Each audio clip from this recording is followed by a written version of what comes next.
Kobaran api pertama kali terlihat dari dapur salah satu warung makan yang berada di Jalan Lembing, Kelurahan Lorok Pajo pada Jumat siang. Warga sekitar yang mengetahui kejadian langsung bersama-sama memadamkan api. Warga sempat kesulitan memadamkan api lantaran pintu dikunci sekitar 15 menit. Akhirnya api berhasil dipadamkan. Menurut Uda Bambang, kejadian kebakaran ini sekitar jam 1 siang saat selesai sholat Jumat.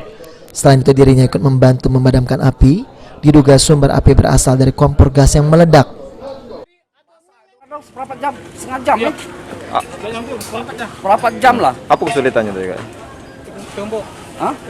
Tergembok pintunya tadi. Oh tadi tergembok sempat kita bongkar ya? Mungkin ditinggal sholat Jumat apa cak? Mungkin nggak perlu ditinggal apa mana kita tidak tahu juga. Bukan punya kita kan? Apa kak tadi yang dilihat tadi? Apa kompor apa yang kompor kayaknya. Kompor ya? Iya. Kompor meledak. Oke. Bakar. Tapi dia kata korban jiwa kayak? Tidak kata korban jiwa. Nama kita siapa?